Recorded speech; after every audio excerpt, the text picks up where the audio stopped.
Hi കൂട്ടുകാരെ, എല്ലാവർക്കും സുഖമല്ലേ? റമദാനൊക്കെ ആയിട്ട് എല്ലാവരും ഓരോ സ്പെഷ്യൽ ഉണ്ടാക്കുന്ന തിരക്കിലായിരിക്കും അല്ലേ?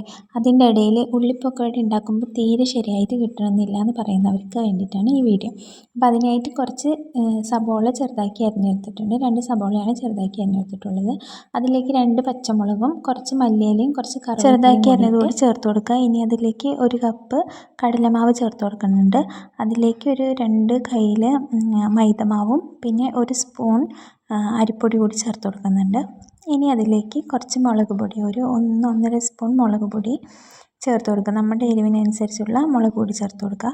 പിന്നെ അതിലേക്ക് കായപ്പൊടി, ഒരു നുള്ളു സോഡാപ്പൊടിയും പാകത്തിന് ഉപ്പ് കൂടി ചേർത്ത് കൊടുക്കുക.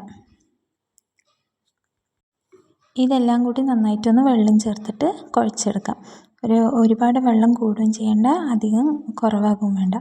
ഇനി ഒരു പാത്രം വെച്ച് കൊടുക്കുക. അതിലേക്ക് ആവശ്യത്തിന് എണ്ണ ഒഴിച്ച് കൊടുക്കുക.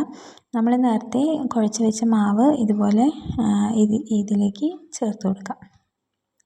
ഇപ്പോൾ കണ്ട വെള്ളം പോലെ ഒലിക്കണമൊന്നുമില്ല, അത്യാവശ്യം കുഴപ്പമില്ലാത്ത തിക്നെസ്സിലാണ് ഇട്ട് കൊടുക്കുന്നത്. അപ്പോൾ അത്രയേ ഉള്ളൂ. അടിപൊളി ടേസ്റ്റാണ്. എല്ലാവരും ട്രൈ ചെയ്ത് നോക്കണം.